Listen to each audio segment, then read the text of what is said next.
Assalamualaikum warahmatullahi wabarakatuh.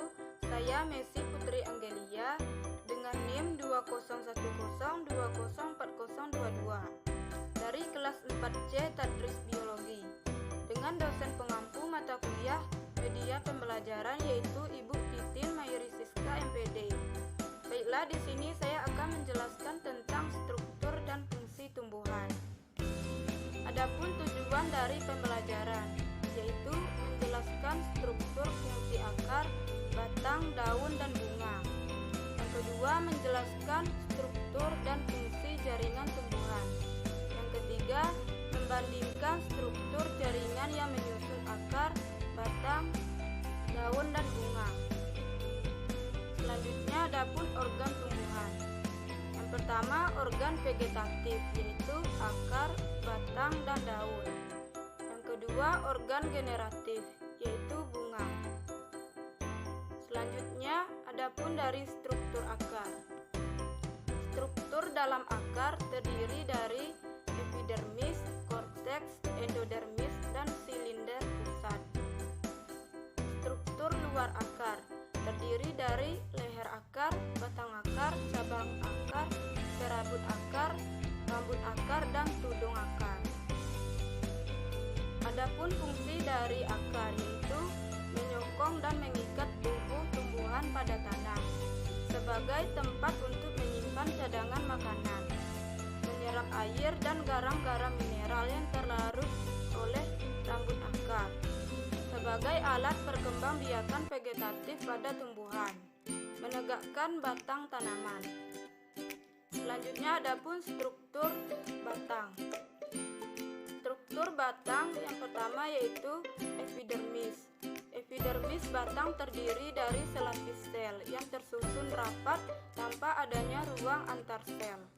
Yang kedua, korteks. Korteks batang tersusun dari parenkim, kolenkim, dan sklerenkim berupa serabut. Yang ketiga, xilem. Xilem berfungsi sebagai pengangkut air dan unsur hara dari akar ke daun, sekaligus sebagai penguat daun. Dan yang keempat, floem. Floem berfungsi untuk mengangkut hasil fotosintesis dari daun ke seluruh bagian tubuh tumbuhan. Selanjutnya adapun fungsi dari batang. Pada batang terdapat daun yang berfungsi menghasilkan makanan melalui fotosintesis dan mengeluarkan air melalui transpirasi sebagai penopang tumbuhan sehingga dapat berdiri tegak. Sarana lintasan air dan mineral ke daun, menyimpan air dan garam mineral dari akar ke daun, kemudian menyalurkan zat makanan dari daun ke seluruh tubuh. Dan yang terakhir, mengarahkan tumbuhan agar memperoleh cahaya matahari yang cukup. Selanjutnya adapun struktur dari daun. Struktur daun yang pertama, pelepah daun berguna untuk membuat daun dapat didudukkan pada batang. Yang kedua, tangkai daun berguna untuk membuat helai daun dengan batang atau pelepah menjadi terhubung. Yang ketiga, helai daun berguna untuk organ fotosintesis karena cara kerjanya paling dominan. Yang keempat, tulang daun berfungsi sebagai penopang agar daun menjadi kuat. Adapun fungsi dari daun yaitu media penyimpan cadangan air dan makanan. Yang kedua, alat perkembangbiakan tumbuhan. Yang ketiga, sebagai alat pernapasan. Yang keempat, sebagai alat penguapan.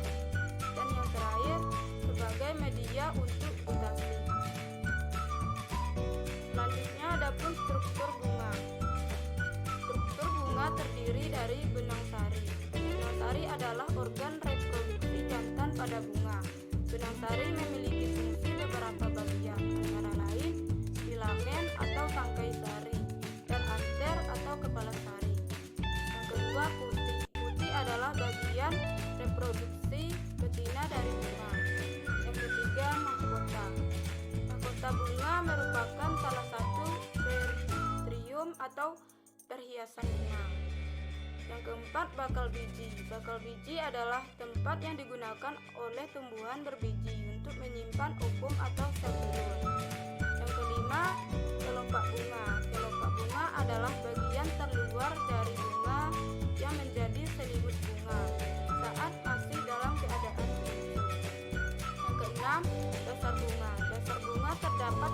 bagian bawah, tepatnya pada atas tangkai. Dan yang terakhir, tangkai bunga. Tangkai bunga terletak tepat di bawah bunga. Tangkai bunga tersebut menopang dan menjadi penghubung ranting dengan bunga. Selanjutnya, fungsi bunga. Fungsi bunga terdiri dari bunga sebagai alat untuk perkembangbiakan generatif, untuk menarik serangga maupun lebah agar hinggap dan melakukan penyerbukan, sebagai wadah atau tempat menyatunya gamet jantan dan betina, untuk menghasilkan biji. Baik tumbuhan. Jaringan tumbuhan terdiri dari jaringan meristem, jaringan epidermis, jaringan pengangkut, jaringan parenkim atau jaringan dasar, jaringan kolenkim atau jaringan penyokong, dan jaringan sklerenkim. Baiklah, itulah yang dapat saya sampaikan. Jika terdapat kesalahan